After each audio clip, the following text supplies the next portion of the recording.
This week abroad. If we can't get in and pick these melons in time.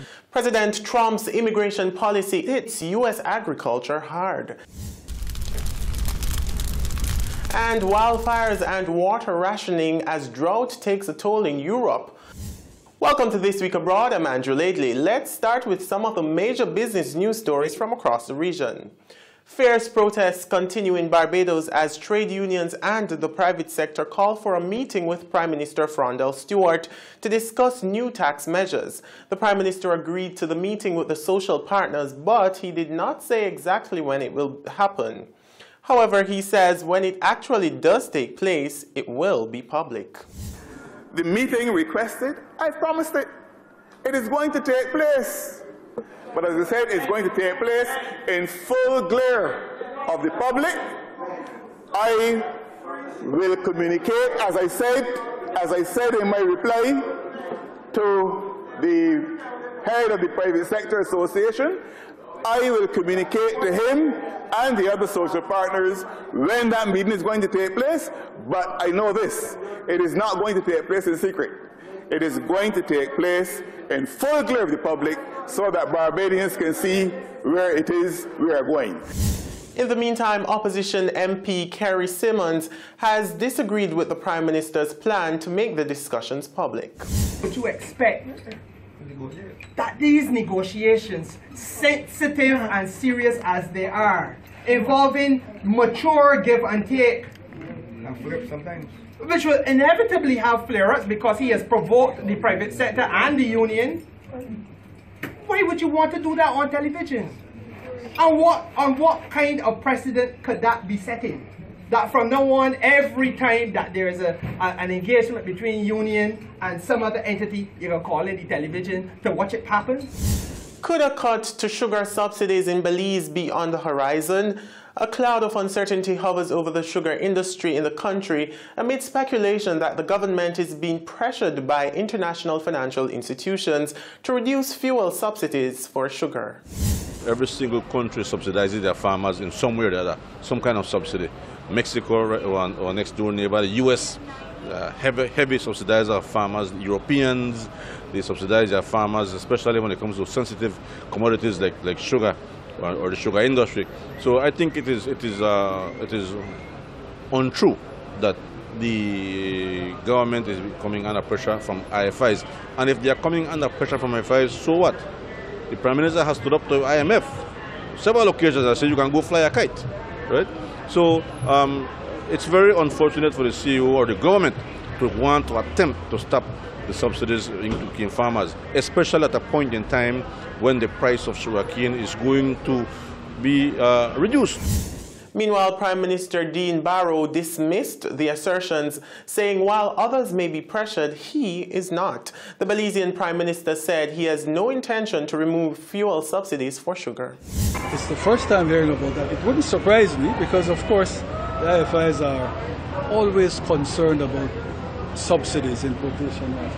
But that's a long-standing thing that no FI will force me to remove. So that's an end to that. In Trinidad, it's back to the drawing board as the country drafts up a new trade deal with Costa Rica. The Twin Island Republic has had diplomatic relations with the Central American country for over 4 decades. But during that time, there has been a trade imbalance favoring Costa Rica. Just last year, Trinidad and Tobago imported some $59 million worth of goods from Costa Rica, but exported only $16 million. Both countries have restarted talks in an attempt to strike a more balanced trade deal. A trade agreement must have balanced trade. So while they are very focused on exporting into Trinidad, they also want to facilitate the import of products into Costa Rica. Up next, southern St. Lucia is on the verge of benefiting from a major development project. So why are business owners not happy about the multi-billion-dollar investment? A special interview is after the break.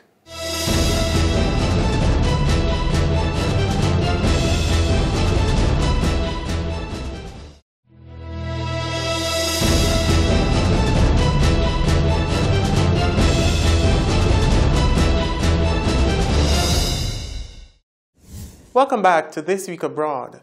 Pearl of the Caribbean, that's the name given to the Desert Star Holdings Viewfort Development Project, which is expected to be carried out in 25 phases over a period of 20 to 25 years.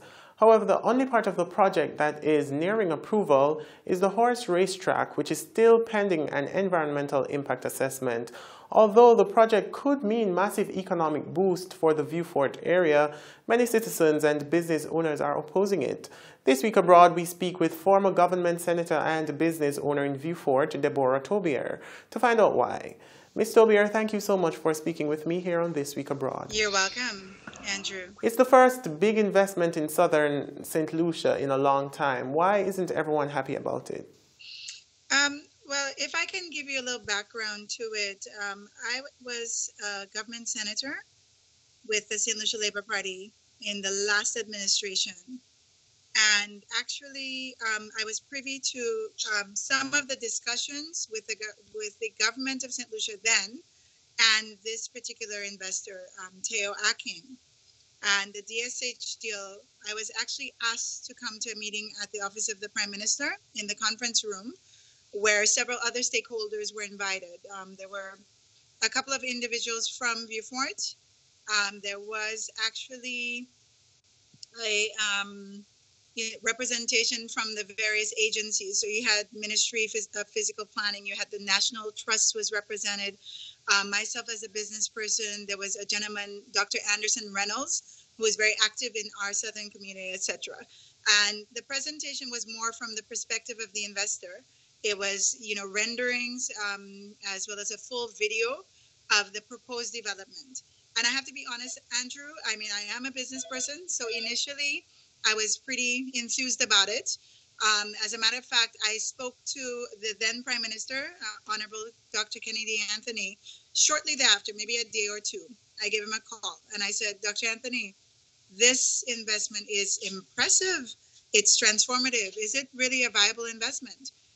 And his response to me, and I want to quote verbatim to my memory, was, Debbie, we have issues with this investment. There are some concerns. Now, at the time, Andrew, I was not aware of the intricate negotiations between the government negotiating team and the investor. And I was not aware of what the demands were. What I saw was something where you had a very impressive presentation by the gentleman. He's very suave. And he showed a video with renderings showing that you're driving off of the international airport. You have rail palms in the center of a median with 2 lanes on either side going up to Castries and back onto the south. And a series of, other than the horse racetrack, the proposed horse racetrack, you had villa construction, you had hotels, etc.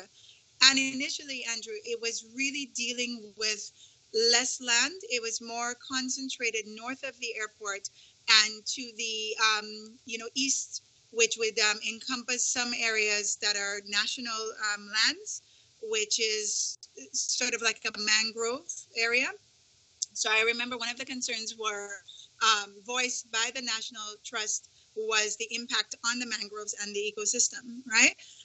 The developer at the time was very convinced. He said he has a team of some 50 engineers and professionals. And although my understanding was there was not an actual environmental impact assessment done yet, and as far as I'm aware, to date, right?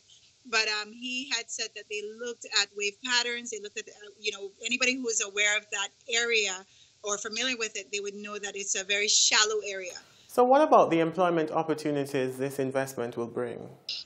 When we speak about, I think that most people, the argument stems from, well, we've had very little investment in the south of the island. We need some sort of stimulus, and they're looking at that generating economic activity. But when you think of the way the investment is proposed, you do not have any reasonable assurance, much less some stipulated quota within the document to guarantee that there's a level of employment. So if we're on the assumption jobs are created, do we have in the southern hemisphere of the country the necessary skill sets? Will we be told by the investor in the future, I mean, you can speculate on those things, that perhaps, well, I have to import the engineers, I have to import the contractors, and I have to subcontract the works, and I have to, get technical individuals because you really don't have the skill sets necessary. The more menial jobs, when we look at quantifying and looking at the value of those jobs, does it justify what this investor is being given to promote this development? So I guess that gives you a little overview of what the concerns are. What's the next step for the business community there in Viewport? Well, I think there's been some action. What I realized that you've had various agencies, because there was a chamber-initiated Chamber of Commerce, or St. Lucia Chamber of Commerce and Industry. They had a session at a venue here in the South. We've had different organizations. The Viewport, I think it's the Concerned Citizens Coalition for Change, VFCCCC. They've initiated discussions and asked that the government answer certain questions. They've had town hall type meetings. There's also been an engagement on the part of Invest St. Lucia, which is our major investment promotion agency. I've attended probably 3 of those meetings. And what I find is that, when you ask the questions that I've just asked, basically you're told that we're not talking about the multi-billion-dollar investment in its entirety right now. We are talking about just the initial phase, the horse race track. Now, we would contend that you can't ensure that there would be any viability, even if it is to attract villa owners or persons traveling into St. Lucia, if you do not have the supporting amenities and the infrastructure. So one of the things we know that every small developing island nation has in way of challenges is that, first of all, we have to increase our airlift. To increase our airlift, there's been ongoing discussions and various advancements in respect to looking at redeveloping our international airport to accommodate increased capacity, airlift, and obviously, whilst you're looking at building room stock, you would have to ensure that you can, have the necessary infrastructure to allow for increased number of travelers into St. Lucia, step one. Secondly, the way that they are looking at the proposal, we are not doing it at a community level where we have proper engagement. It's notable, Andrew, that our Prime Minister to date has not actually hosted a meeting other than a political rally on our Viewport Square to engage all of the individuals that have legitimate concerns. And the thing that is a bit striking about that also is that everybody who raises a dissenting voice is classified as being political. So, I mean, I'm having a candid discussion with you. I am being as truthful as I can with the information presented to me. So could you imagine how it feels as somebody who's a major business person in the community being treated as, okay, well, the only reason that she'll have an objection to it is because she is associated with the St. Lucia Labour Party. So those are the kind of issues that we're having where, I mean, in any type of investment like that, you would need to have a level of community engagement. You would need to have members of the community who are most impacted by that proposed investment to feel a sense of involvement and to really understand what the rationale of it is and what the expectations of the country are. Is there anything else you'd like to add? Great. Okay. Well, I hope I've given you a pretty good overview from somebody who's based in the South. I will just tell you one last thing. I'm also a land developer myself. I have tried to use my example also to show that you have to be logical and objective in your evaluation of what is being proposed, right? In my instance, I invested in land in 2009, some 18.68 acres of private land. I bought at a capital cost of 3.6 million of our currency, EC dollars, which is about maybe $1.5 million US dollars, right? And that was raw land. So now what I had hoped would happen based on the original business plan and the cash flow projections, etc., did not happen, Andrew. But because I'm also a lumber and hardware supplier, I was able to mitigate adequately. So basically, without any government intervention, other than being eligible for something called the Special Development Areas Act, which is really a waiver of inputs associated with build. To date, although we had originally 40 proposed lots, we have only developed 5 homes. And I mean, we're talking from the original launch of 2011, that's a 6-year span. So you could look at this investment and look at what the horrific outcome may be if the things that the investor hopes will happen, like I did myself, does not happen. Whereas for me, it's on private lands, and I did not require government facilitation in that way, other than import duty waiver on inputs. You would find that what we would lose as a country would be much more drastic than in my initiative. If I had failed and I had not been able to service my loans and the bank repossesses, etc., it's really limited to a private asset. In this instance, we are looking at our patrimony, okay? We're looking at passport sales and other things. And I mean, we know what our struggles are financially as a small developing island. So that's to be considered as well. Mm-hmm. Thank you for joining me here on This Week Abroad, Ms. Tobier. You're very welcome. Thanks for calling. We go further abroad in a bit, but first, a look at some of how the major international commodities ended trading this week. Weather could be a major factor in the prices of corn, crude oil, and natural gas in the coming weeks. 2 tropical disturbances in the Atlantic are expected to impact these commodity prices. Meanwhile, with an active hurricane season expected, investors are wondering just how successful the crop season will be because crop ratings are not as great as expected. In the same breath, the corn market is indicating that temperature and rain during July will be critical to future downgrades expected in crop and yield reports. When we come back, prolonged drought causes havoc in Europe, and we'll tell you about a Donald Trump policy which could leave U.S. citizens scrambling to put food on their table. International stories are on the next side of this break. Stay with us.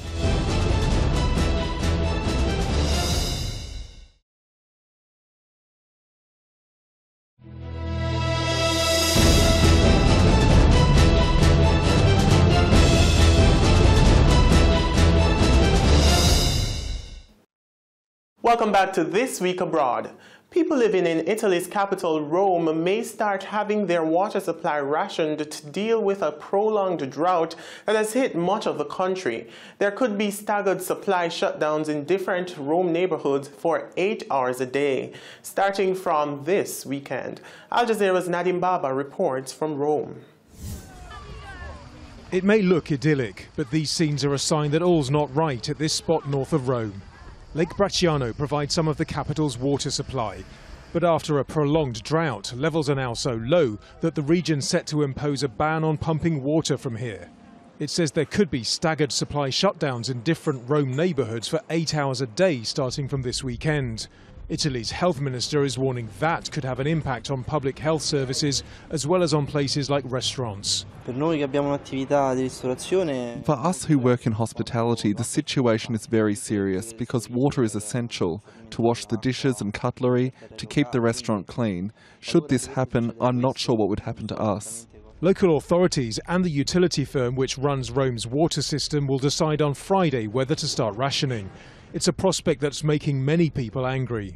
It's unbelievable that the capital of Italy has got to this point, and the authorities did nothing until yesterday. It's unbelievable.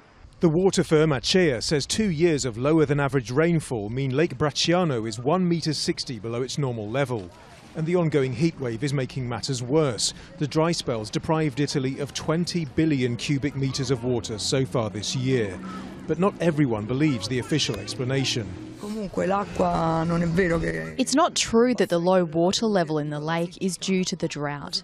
We've had droughts in the past. 2003 was particularly bad. It didn't rain from March to September. It was very hot, but the lake was perfectly normal. Elsewhere, wildfires are still burning across large parts of central and southern Italy, most of them reportedly started by arsonists. They've devastated large areas of forest as well as farmland. Helicopters have carried out dozens of water drops this week, while on the ground firefighters have been tackling the flames from here on the island of Sardinia to parts of the capital. In the Vatican, for the first time ever, they've already shut down the fountains in solidarity. And following the country's second driest spring in 60 years, many regions want the government to declare a state of emergency. Here in the capital, it's the threat of water rationing that's got people demanding answers from their politicians. Nadeem Barber, Al Jazeera. The U.S. government says it has arrested 41,000 undocumented immigrants in the first 100 days since President Donald Trump ordered increased crackdown. But the policy is already taking an economic toll in the U.S. Al Jazeera's Rob Reynolds reports from the U.S. agricultural heartland in California's Central Valley. It's looking pretty good right now. Yes, you can see a few bloom. That's a good sign right there. The cantaloupe plants are thriving on Joe Del Bosque's California farm. But Del Bosque is worried, not about the melons, about having enough workers to harvest them. Just this field right here behind us will take 100 people to pick. And if you don't get them? We don't pick them, and melons are very perishable, so we lose them.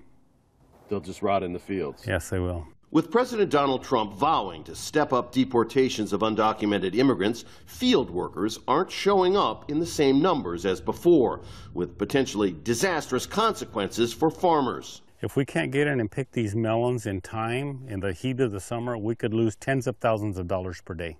Del Bosque says he's invited Trump via Twitter to come see for himself. I don't think that he understands it, and I'd be very willing to host a visit from him to come out here and learn about it, because all of the fresh fruits and vegetables that you eat, that everybody eats in the nation, is all picked by hands, and almost all of it's picked by immigrant hands. While farmers here are concerned they won't have enough workers to harvest their crops, the workers are frightened that under Trump's new policies they may wind up being deported. In a nearby farming town, two workers wait for a ride to the fields. Angel, who asked that we not use his last name, has been working in the U.S. illegally for 20 years. People are scared to go to the fields because of the problems with this president. They want to kick out the people who work in the fields. Rumors of raids and deportations have unsettled the Latino community, says Mexico's local consul. What we see is a huge worry. There is great fear. The repercussions reach across the border to Mexico. They come to work and they do a good job, and with the money they make here, they maintain their families in Mexico. Many heavily agricultural counties in central California voted heavily for Trump, who promised farmers relief from environmental regulations. Now they may suffer instead, and so will American consumers. Those who voted for him will have to pay more for their food. They will have deported the ones who feed them. But because of their vote, we have to suffer too. Yes, that's the truth. A lesson in the law of unintended consequences. Rob Reynolds, Al Jazeera, Firebaugh, California. The British government has said it will ban the sale of new petrol, diesel and hybrid cars by 2040 as part of an effort to curb pollution. But environmentalists say the plans do not go far enough as the country lacks the infrastructure crucial to maintaining electronic cars. Here's more. It's a bold move, but does it indicate the end of the road for the traditional car industry? A surprise announcement from the British government means the sale of new diesel, petrol and hybrid vehicles will be banned by 2040. We have to get rid of petrol and diesel cars off our roads if we're going to make sure not only that we deal with the health problems that air pollution causes, but also that we meet our climate change targets. The British move goes further than similar plans in France, which is ending sales of petrol and diesel vehicles by 2040, but allowing hybrids to continue. And it's part of a trend. This month, Volvo said all its new models would be electric or hybrid from 2019. But British car industry bosses say they're worried about a rush to get rid of the internal combustion engine altogether. First of all, in terms of batteries, there's only one battery plant in Europe, none in the UK. So that needs to be developed. Secondly, think about the infrastructure. There's about 12,000 public charging points on UK roads. That needs to be expanded massively. Certainly, we need a lot of our transport to be electrified. We need our trains, our buses and our freight to move towards electric. So obviously, electric charging infrastructure should be a priority. But for private citizens, you know, for Londoners, we need to be providing people with really convenient alternatives to using a car. The British ban is part of a new clean air strategy that's been published just days before a deadline set by the High Court. Now, after a long legal battle, the government was ordered to come up with a new plan to tackle the harmful pollutant, nitrogen dioxide. It's largely produced by diesel vehicles, and it's been linked to 6,000 premature deaths a year here in London alone. Campaigners say this area in South London went over annual legal limits for nitrogen dioxide in just the first 5 days of this year. And official figures show air pollution is linked to at least 40,000 early deaths each year in Britain. Some environmentalists accuse the government of planning for the long term while ignoring a public health emergency. Now, if the water we were drinking was as dirty as the air that we're breathing, we'd see that and we'd be doing something about that. So it's about time instead of long-term plans, let's get on with dealing with this short-term public health crisis now. The British government recently set out proposals for a scrappage scheme to get rid of the most polluting diesel vehicles. But its latest plan has reinvigorated the debate across Europe about how soon the traditional engine should be consigned to history. Nadeem Barber, Al Jazeera, London. That's it for This Week Abroad. Thanks for joining us. We're back next week with more regional and international stories. But remember to catch BATV News weeknights at 7:30 p.m. I'm Andrew Laidley. Pleasant viewing.